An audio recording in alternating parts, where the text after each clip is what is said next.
Welcome everybody. Blessed are those that visit this channel and enjoy the content here. As you say, you did do this pivot in the Counter-Strike. And the funny thing is, a lot of the other teams like it came into Counter-Strike that weren't endemic were mainly the League of Legends ones, if people remember. Like, I know FaZe came around at a similar time, but when these teams came in from CoD, I actually think the perception in our game was like, well, now they're going to be in trouble, because the thing is, in this game, the players make the teams. If people don't know, back then, players decide who's good and who's not, who should join, etc. It's not really a general manager approach. We've only really got that in the last few years. It's just because the contracts are so huge and the buyouts are so huge, the players can't decide anymore, right? When you made these first teams, you're kind of having a gamble on those first names, right? You got to pick a few people who are legit. Like, it could be a DAPS or it could be a mix or whatever, whatever names you're picking early on. If people don't know, the team that eventually won ELEAGUE didn't start as some glamorous super team of like the biggest name. Some of these guys had never won anything at this point in time. They were just sort of like, all right, NA players, or in case of Mixville, you're just a guy playing in Spain. So like, how did you sort of gravitate towards these are the people I'm going to start to build around? Because of you, because of Richard Lewis. I mean, you obviously remember this, but I spent a good month talking to both you and him, asking for your opinion on this team and that team. And, for me to have, and I do, but to me to have an ego that says, I'm just going to come into this team and dominate by picking up blah. Right. And at the time, luckily for me, the Brazilians that ended up on, what was it? Remember that Brazilian team with Luminosity? Taco? Huh? Luminosity Gaming? Yeah, they went to Luminosity and they were about to, and I remember talking to you and Richard because you guys had By the Numbers, and I used to watch that like every Saturday, and I reached out to him, to you, and got your opinion on stuff, and it was an unbiased, like, yeah, you do this and this is a great team, you do this and you got to work at it, and luckily for us, we weren't able to get the Brazilian team, and that Brazilian team would have gotten us, not only a country of Brazil behind us, which would have been mega valuable, but also the amount of turn. They went on this fucking insane run, remember? So, but we had our win, right? And we had a story, and that's all that mattered to me in that beginning, right? And to me, always storyline and whether or not the fans are going to feel good if we have a success because they're vested, right? It was an underdog team, and we did what we fucking could. And in those times when we won ELEAGUE, we were about to do something that had never been done before, which was we won I think Call of Duty championship, a Halo championship, and a Gears of War championship, and we didn't win the ECS. There's a trophy with the flame at the top of it. But we would have been able to complete that, and it would have been a fucking banger of a story to tell.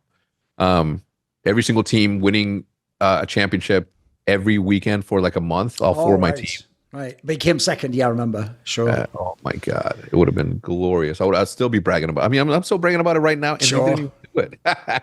When you guys won ELEAGUE, though, this is the thing people might not realize. Yeah, it's not the same as the CSGO major, but it's on live fucking American TV. Like, if people don't know, I always tell people, even though ELEAGUE never had like insane views for like esports, it was on like the #1 basic cable channel. Like, in theory, any person could have tuned into that. So I'm sure that did have an impact, right? Suddenly it wasn't just like a little side division. At this point, you actually wanted to go hard on CS, right? Yeah. No, I mean, the second that we stepped into the biggest esport in the world, in my opinion, which is obviously Counter-Strike, I couldn't just, I needed to make an impact, right? And I needed everybody, and luckily, obviously, with Hitch and with the house, right, the Scuff House at the time, like, everybody was like all about it. Crimsix was like, you got to pick up the Brazilian team. You got to don't pick up anybody. Go with the Brazilians. Go with the Brazilians. And everybody was involved in that decision, and by allowing people to have a say in your team because it is their team, it makes them more enthused about cheering and promoting. It's not even promoting. It's just like bringing light to their teammates doing something cool. Sure. What about, though, obviously people will know after that OpTic didn't manage to get the success it wanted. There was two different versions after this. So one, there was obviously the one when Stanislaw left. And I remember this story, like, people don't know it was going to be even worse. Like, a bunch of them were going to go to Liquid, and then you actually got like a couple of them back that stayed in. I think it was Mixwell and Rush or something. And then Stanislaw left himself anyway. So you had that one, and then obviously there was the later one where you made like the European one with like Megas and Alu. So these are both like pretty interesting lineups. But you can see the problem is they're sort of like maybe one piece short or something didn't quite mix, right? Give me some thoughts on that Stanislaw one, because that's, to me, that's the what if right there, Hex. If he doesn't just bizarrely leave, even though like that wasn't even that bad, the major. If you have a look who you lost to, some of them were like two of them were the teams that were in the final bit. Like, if you ever look at it, it's not that big a deal, but for some reason, that's the what if for me. If he doesn't leave, you could have started something there. That could have been, you could have continued something, right? Yeah. You know, two things happened when Stanislaw, by the way, he and I still keep in touch. Right. He texted me about a month ago, I think. And before that, we were texting almost weekly. But you know, him leaving did twice the damage, because when he left, when he was in the process of leaving, I'm like, all right, I can pull money from here to do this. We just won't do this project and that, and I'm gonna raise obviously his salary. So I think at the time it was like he was going from 12.5 a month to like, I think like 17.5, an extra 5. But when he's like, oh, okay, so you're gonna give me 17.5, he then told the rest of the team. So this dude fucking leaves, and now I have this thing. Right. Yeah. So it doubled the damage. And then the second team with Cajun and that iteration, that was the infinite side. When I sold OpTic. No, I mean when you did the one where it was like Alu and Megis and Freiburg came in. No, after this one, it was like it was right before that. Yeah. So right after Stan left. Yeah. That Alu came, Magisk, my boy, fucking came. And I was really hyped about that team just because I love the personalities. Sure, yeah, there's some really good names. Yeah, I could have seen this popping on the media side, mate. And I mean, it did. During that period of time, it did. We had their own house. It had it had the hockey rink. It had the pool in the middle. It was 10 minutes away from our main house. I was actually trying to get the guy across the street to let me rent his house because he was about to leave. So that I can have both of the houses right across the street from each other. And those are fucking massive houses, right? So we could have had, anyway. The plan was to create more together, but you know, business got in the way. I saw a future in which, you know, outside money was going to come in, and up until this point, again, you know, 2 + 2 = 4, so I can't spend more than 4. And people were saying 2 + 2 = fucking 900,000. So fucking spend, and I just saw a future in which OpTic would have been severely damaged if I didn't take outside investment and you know, pull myself in a position to compete against somebody going to Scump and saying, Scump, we'll give you $500,000 a year to come play for us. And me, as his older brother, I was never gonna get in the way of hate. I could not stop him from making more money. It just wouldn't feel right to me. So I had to make the appropriate moves to where he wins and the org wins and the players win, et cetera, et cetera. How then does it come through a bunch of business things that not only does Hex leave OpTic, but he's in Immortals all of a sudden? How does this happen? Well, no, I didn't go to Immortals. That's the okay. How did it work then? Infinite changed to Immortals or something. What was it? What was the story? Yeah. So what happened there was, everything that we, and I say we by me, Hitch and all the players and all the creators, when we were raising our hands to Infinite saying, say, hey, we can't do this like this, it's not sustainable, or we can't do this like this, it's not real, it's not true to what we do, it's not OpTic.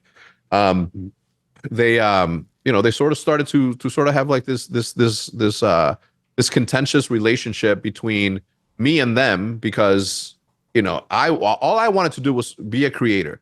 All I wanted to do at the time was just focus on my vlog, focus on my art, and focus on the content that we were doing at OpTic.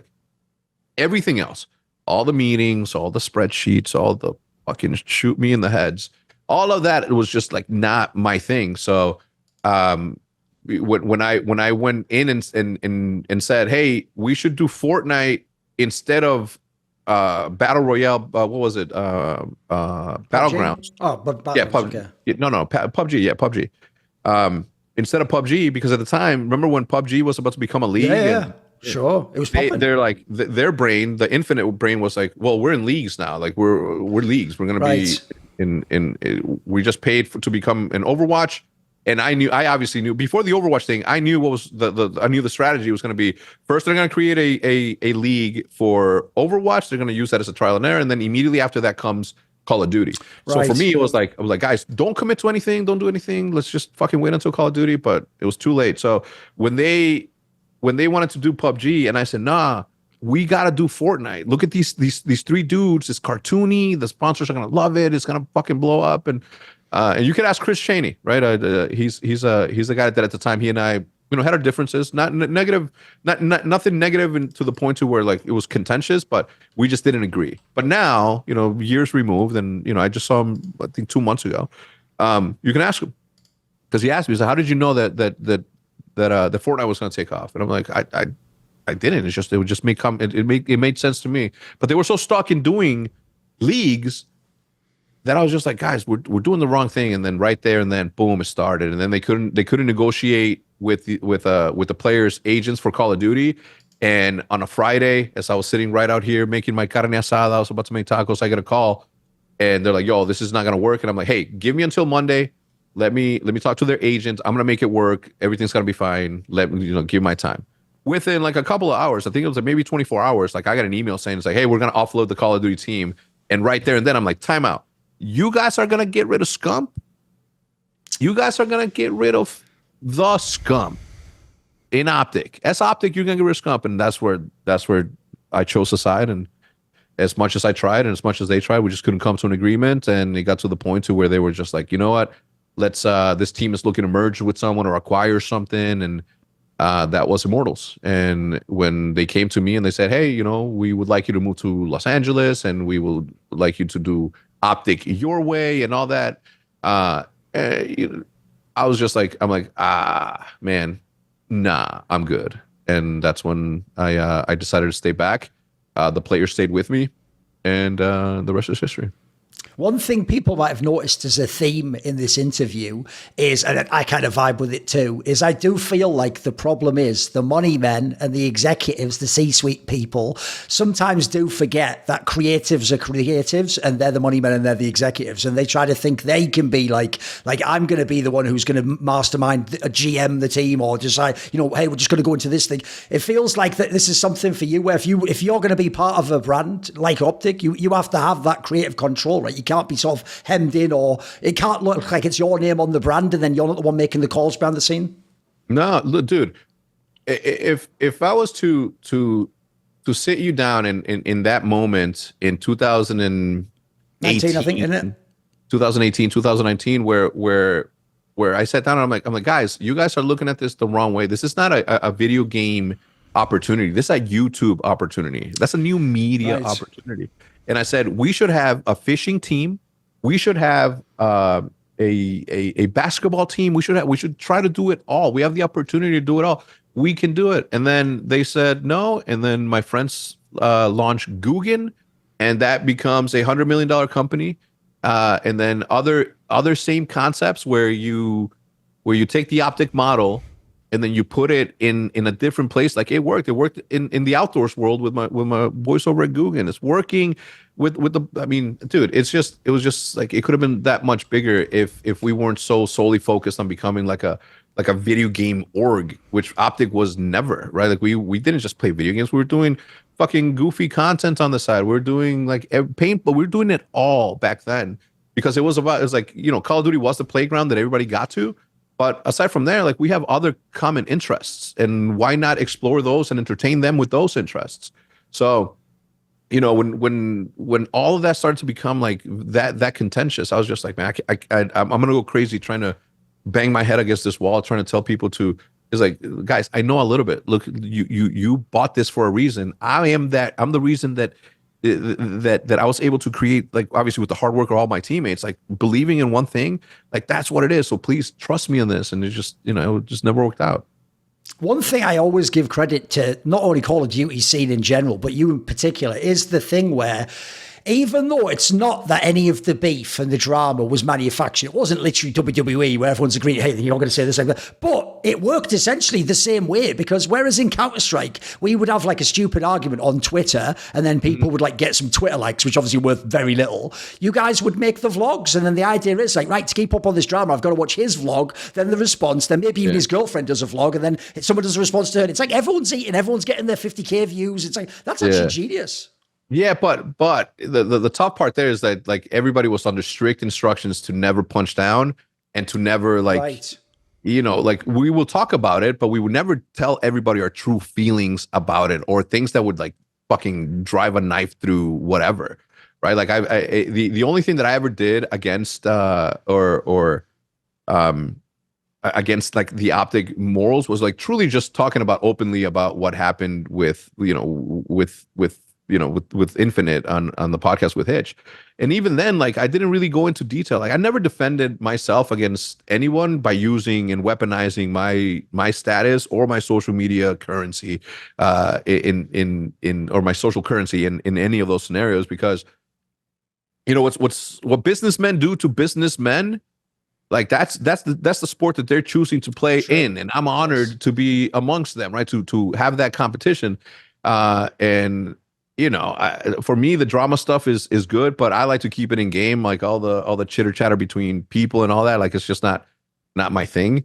But we often have to fight a fight with like one hand tied behind our back, because there's no coming back if we truly use like our platforms to say what really happened in certain scenarios.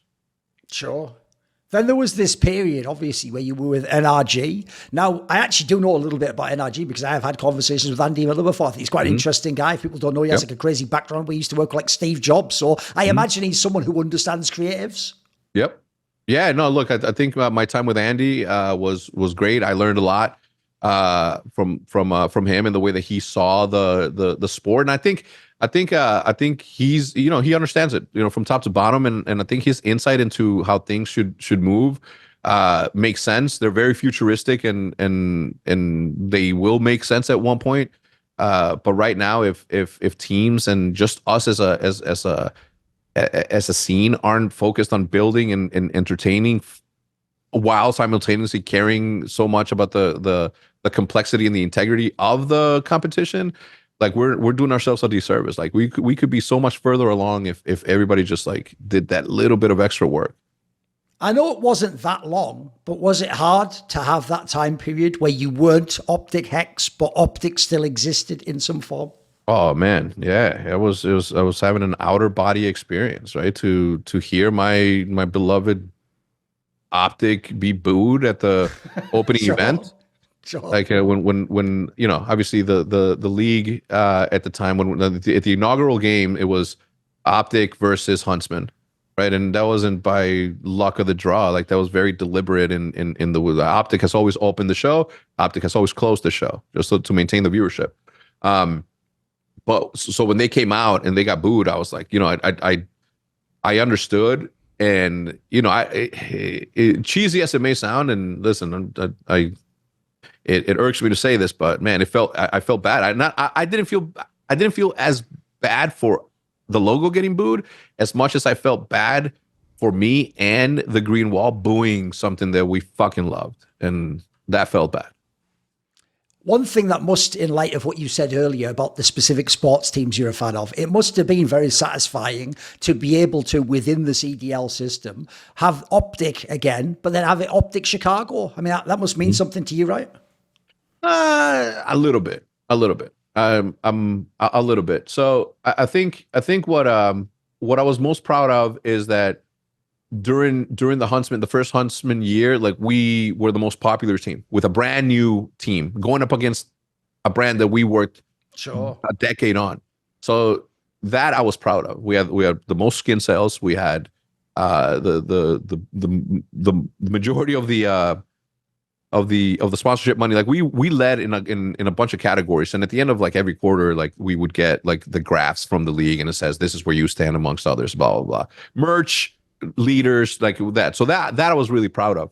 When it came down to OpTic and Chicago, as much as I would like to say that that's something that means a lot to me, like, I've always been a big fan of regional, right? You're bullshit. Not a geolocation type guy, right? Listen, we live in the age of the fucking internet. The internet knows no bounds, knows no mountains, no rivers, no borders, no nothing. Anybody and everybody can be a fan of it without having to choose between their beloved hood versus a brand that they fucking love. So for me, I've never been a fan of that at all, period. It's just not my thing. It's just we're not there anymore.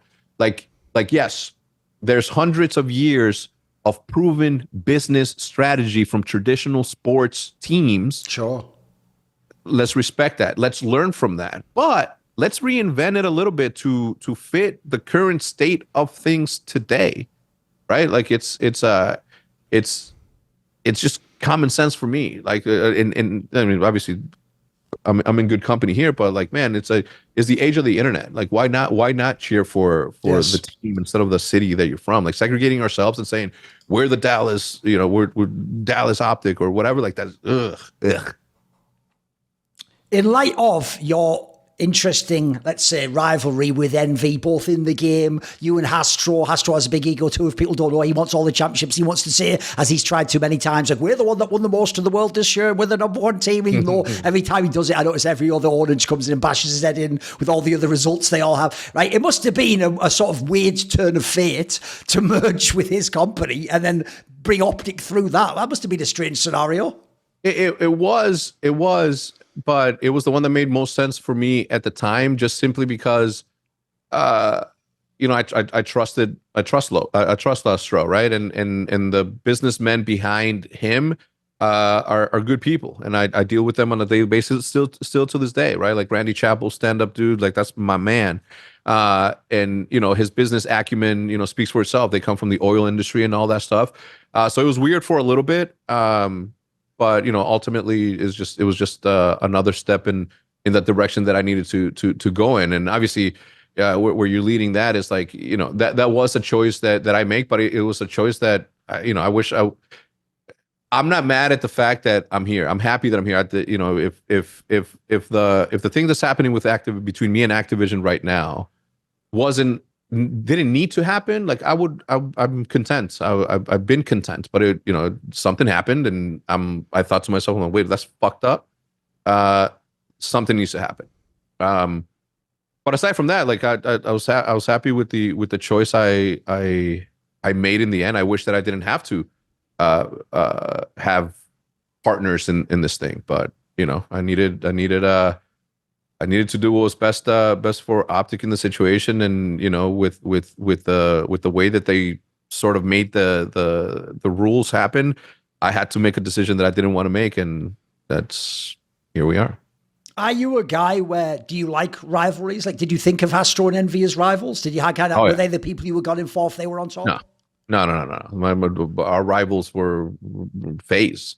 FaZe is the rival, right? Like they're the because of the cultural stuff as well and how big they are and stuff. It's the only reason, right?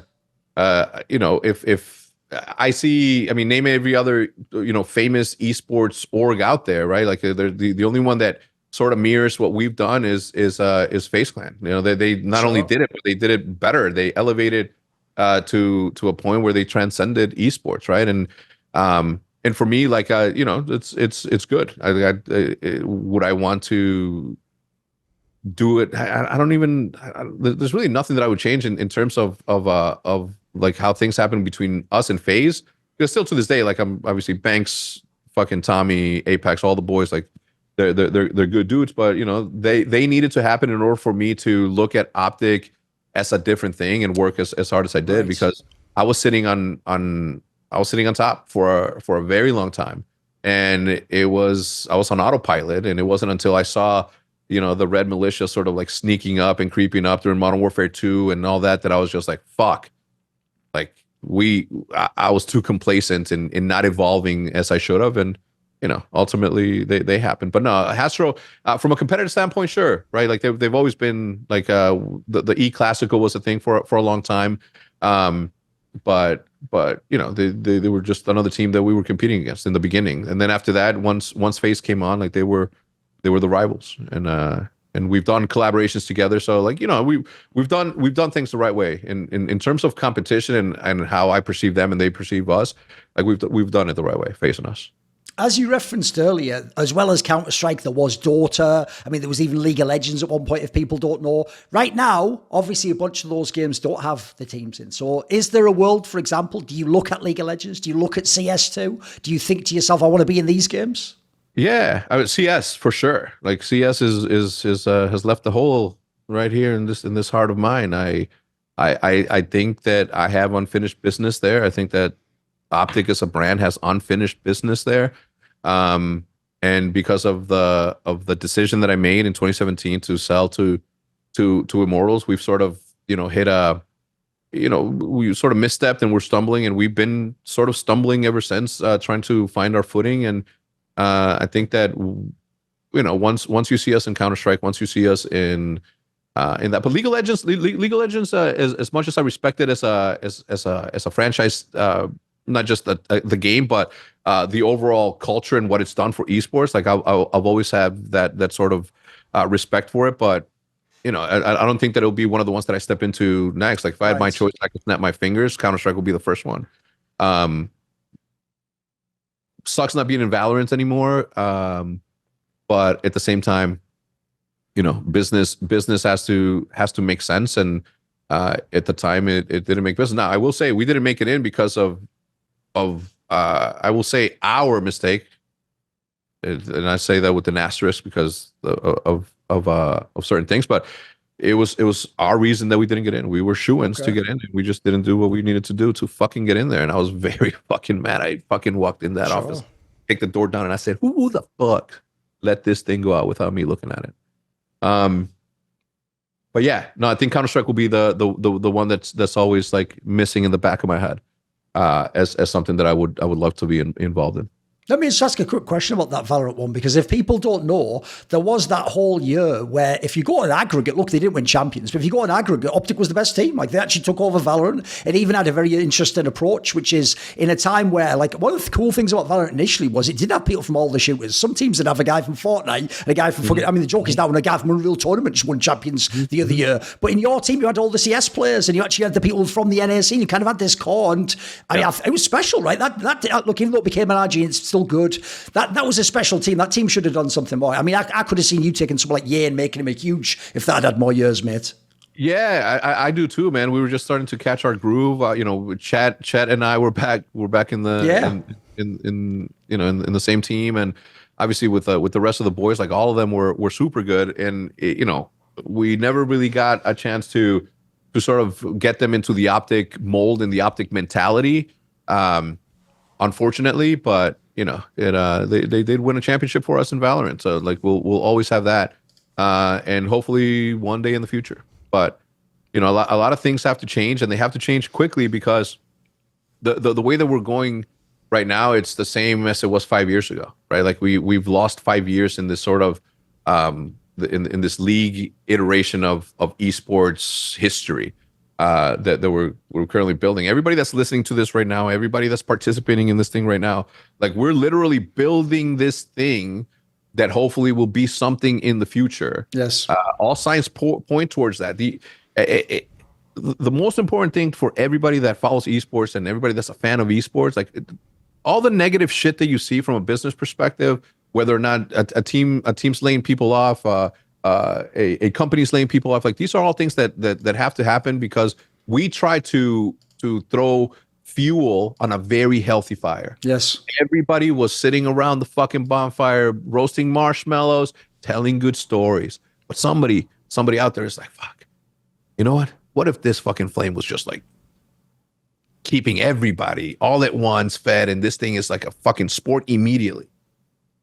If you look at the audience, if you look at the viewership, if you look at the way that the esports content and competition is happening right now, like we're in a good place. The only thing that's holding us back is the decisions that we made 5 years ago, where crazy money fucking started coming in. Yes. So anytime you hear that esports isn't in a good spot, correct them. Tell them no, the business side of esports isn't in a correct spot, right? And there's two major differences, and unfortunately that affects the way that things are being ran.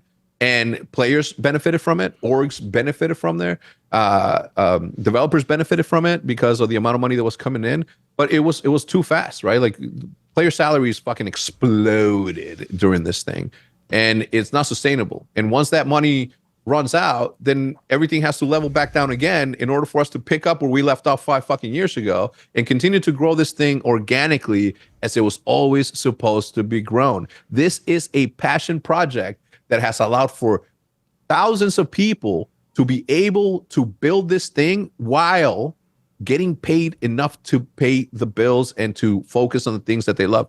A lot of people sacrifice their time, donated their time. I'm sure you have, Duncan, to participate in something that we all love. And it came with like 10 different esports, and every 10 different esports, they have their Thoorins, they have their Hectors, they have their players, and they have their communities, right? But we're all part of this bigger ecosystem that needed not to be a traditional sport in 2020, right? We needed to grow into our own shoes in order to truly know what we are. Are we ESPN? And at the same time, are we the Cowboys?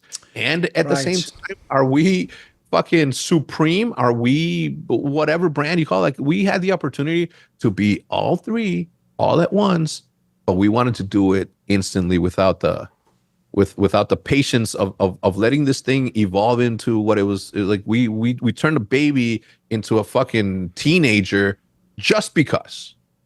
And that to me is a fucking crime. Obviously, you have a situation outside of the game, let's say, that's ongoing. I don't want to talk about that, but I thought a clever way I could ask you was this, just more abstractly. Essentially, I've always said, I hope that these certain battles take place, because I actually think if certain wars are won, even just battles along the way, everyone can benefit. Like, put it this way, I as a content creator, I can tell you, I'm quite paranoid since I call a lot of people out. So I don't, for example, feature game footage from any game on my channel. I'll tell you what, if there were certain rights that didn't exist, I'd do that tomorrow, mate. I'd have loads of videos, I'd have breakdowns, but I don't do that because I don't want to live in a world where when I call people out, they go that sneaky route behind the scenes with the lawyer and they try and get all the copyright strike. Who wants to get involved with that, right? But similarly, people with team orgs. What tournaments can we play in? I mean, maybe you want tournament organisers to compete for you. Maybe you want an open circuit. And there's lots of things from the past of esports and potentially the future that you can imagine. So what I would ask you is this: what sort of a future would you like to envision for esports that you're going to be in, that this maybe plays into? What would you like? What would you like to be possible for esports? I think number one is the cooperation, the collaborative cooperation of developers in understanding that esports is something different than the game that they are creating. And and I say that with my heart, my hand on my heart, saying that I understand that you created a piece of artwork that became an interactive playground for people to play. And then we, out of nowhere, forced that creativity to be a competitive spectator sport. We get that. All right. You didn't ask for that. We created that. I get that. But we have to evolve with the times. And there is a world where the same amount of money, if not more, that the developers are going to receive from just allowing that self community driven created competition to grow. And instead of sort of like building walls around this garden, they should just, with certain guardrails, allow us to water it as much as we can and to be as creative as we possibly can with it. I do believe that in the future, there is going to be a situation because of everything that happens, right? Whether it's my thing or some other thing. And that's going to happen inevitably because there's money involved. And decisions were made, and everybody, like, I don't believe at any point that anybody had any malicious intent in doing or whether it's the money people that were making decisions or the developers that are making decisions, or we as the community that are making decisions. I don't think anybody on either of those sides meant any negative any negative feelings or any bad intent, ill intent. But because of the way that things are, it sort of pit people against each other when that shouldn't be the case. And to me, I think that a world needs to happen in which there is a set and clear outline that says, if you as a developer want to participate in esports, then you have to go through the same tests that we had to go through in order to join a league, because there has to be a level of accountability on all sides that says we are here and we mean the best for this fucking product. Not just saying it, acting on it. I've always been very critical of Call of Duty, even before the thing that's happening now. You can go back to 2 years from now. You can go back to the OpTic Scuff House. You can go back to wherever where I plead that they just allow this thing to grow in a certain way, right? But instead, we are still living in a world in which people who don't play these video games are being told what to do by people who don't necessarily even know what a video game is in some cases, right? Or they've never even touched a controller, have no interest in it. So I think the symbiotic relationship between developers and the esports community needs to be understood from both sides and respected from both sides, because that is the only way in which people will stop being contentious, and there will be hopefully an Eden of competition for years to come. I have sort of a funny question towards the end here, Hex, and it's going to go back in time. This is going to be a good one, mate. It's going to go back in time. I think it was about 3 years, where amazingly, this is actually a day where you weren't on the internet. I mean, that's quite rare. You're obviously on the internet all the time, right? There was a day where you were away. I think it was actually March the 1st, believe it or not. And what happened was, I can't remember why. I think I just replied. I think it was, I know. It was when Courage and Hastro got into some like drama on Twitter. And then what happened was, for whatever reasons, guys, I have my own reasons, I decided to sort of pop in and basically like fire a shot at Courage, right? I don't really know the guy. People don't know. Even though he's from the UK. We have never been in the same circles. I'm more with like, you know, the Hex and fucking Nadeshot and these sorts of people from that era, right? Mainly Americans, I would say. And what happened was this then spiraled into like for the whole day, every fucking famous COD pro, to almost to a man, Hex, started trying to come at me, tagging me on Twitter, trying to fire shots, you know. And what they don't, this is what I'm going to ask you, okay, is you weren't there for that day, which is mad, because even though loads of people were tagging like, oh, when Hex gets here, when he gets here. Although, so here's the question, right, is somehow I thought to myself, bro, I used to be in those Call of Duty lobbies like back in the day. Like, listen, CS, we're all about shit talking. Like, dude, I love shit talking. Like, this is the vibe. Like, if these guys want to fire some shots, you know my style. Like, if I'm on camera, like, my whole style is impromptu. If you fire something, I fire something back off that. And I try to make it make sense, you know, something about your character, your name, what you did in the game, whatever you've just said to me. I try to play off it, you know. And when I did this, what was really weird to me was this. Almost all of them either didn't know I was joking, which was really weird to me, or they actually sort of like just wouldn't engage on that level. They were all just sort of like, oh, who the fuck's just like, you know, old man who's just saying all this stuff. And what I was wondering was this, right? Two things. One, a load of them did say stuff like, oh, just wait till Hex and Nadeshot get in. And I was like, mate, and I can tell you, go back and look, those two guys never said shit about it, because they're guys who actually know the CS scene and knew was. People don't know, Nadeshot's so legit. He would actually come up to me at like fucking awards and just be like, what should I do with my CS team? Who should I fire? And I'd be like, I'm going to tell you straight up, mate, get rid of this guy, get this guy in. These are the guys who got it. What's the disconnect here? Like, is it that I don't know something about COD culture? Was I missing something? Do they not know who I am? What was the situation in that sense? You know, but one, I'm sure that they you're a big enough name to where people know who you are. I think it was more of we stand together, man. Like I don't remember what I do remember being in Mexico on a fishing trip. March literally sounds exactly right. Yeah. I think you came back the day after or something ridiculous. Yeah, and was it when Stro called 100 Thieves a hoodie org? Something like that. Yes, I think so. Yes, I think so. Yeah, I mean, look, man, my man Stro, love him to death, but you know he doesn't do himself. And we talked about this openly. Like he doesn't do himself, you know, any favors in having the strong opinions that he has, you know, out loud. And when it's aimed at your own, almost like it's you know, whatever. And then obviously Courage, who I love, he, you know, he's a smart dude. You know, he's someone that was a caster, you know, just like you, created content just like you, and he nerded out and understood YouTube better than, you know, a lot better than me for sure. Yeah.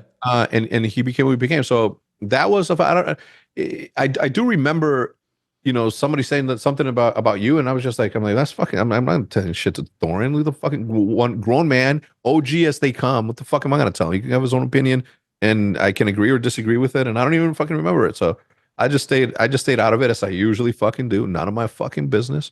And I just let it happen. But yeah, no, I think it was a matter of, you know, the Call of Duty scenes banding together as they usually do, and as we do, where they were just like, man, I fuck with Thorin, but man, fuck Thorin.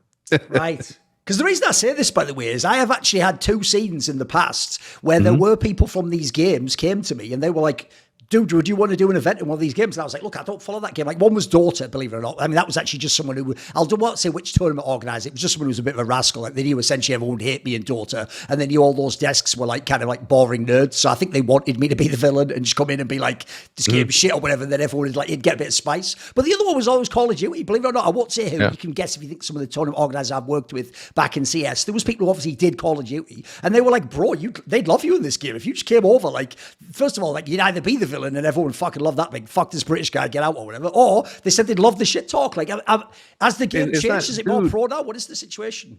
The fact that it's considered shit talk, though, like I think we're missing a lot of that. And I've always said, I'm like, man, if we had a Richard Lewis, or if we had a fucking Thorin, or we had a Monty, or I mean, you name it, like strong, opinionated fucking people that mean fucking well is never a bad fucking thing. We need people that are going to disagree with the status quo, because change needs to happen, and people are sometimes too scared and cowardly and overprotective of what they have going on their own to sort of like step out of the queue and say something, right? Like, speed this up.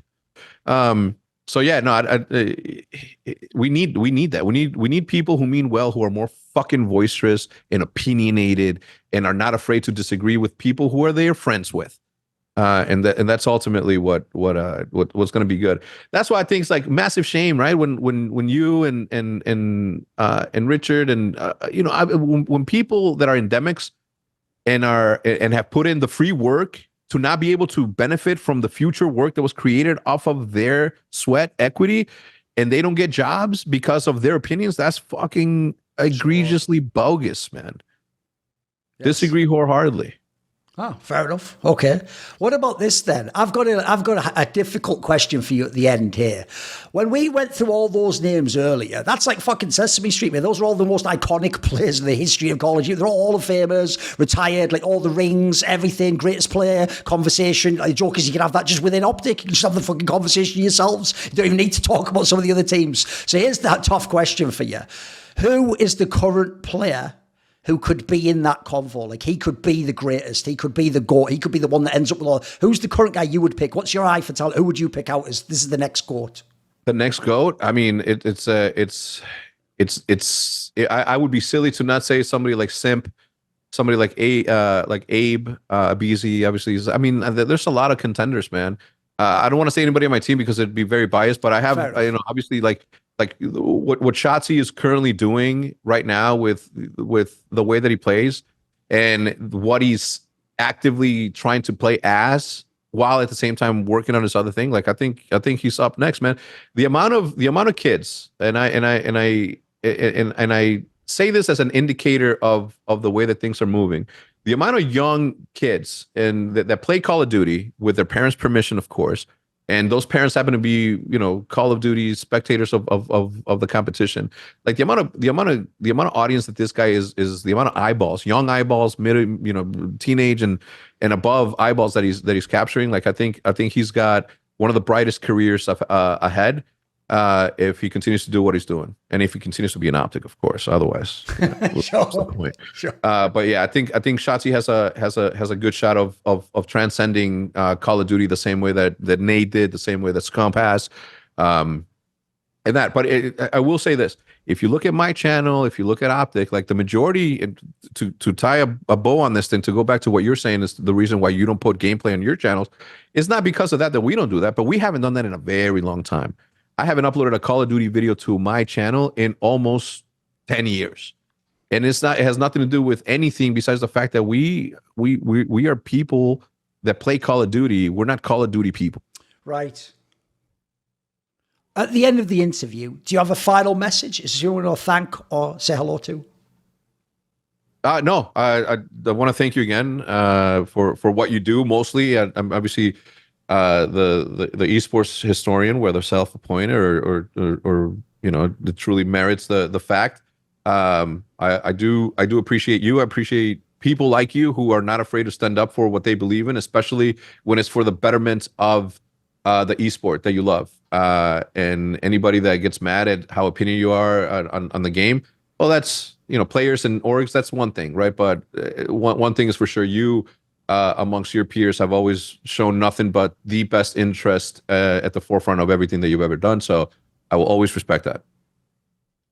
In this esports world, it can seem like everyone's against you, but I've always got the Illuminati, my Patreon community, riding with me. And it is thanks to the support of the following people, this video and all of them on my channel are made possible. Matt, Pugnaccio Rakula, Ahmed Haju, Frisky, Tosh, Jensen Gore, Animosity, Toucan, Tobias Bernasconi. If you've ever watched my videos, you know now I'm going to give a massive shout out to Jerky's Minion, the main man. Do you want to suggest a topic or a guest for my content? You want teasers? Find out who the upcoming interview guests are. Maybe you want to ask me a question. I tend to answer them at length in my video AMA. Do you want to take part in one of those dinner discussions where we talk about what you're interested in esports? Well, if any of these perks or more appeal to you, put your money where your mouth is. Join the Illuminati today, where in the description box below is a Patreon link.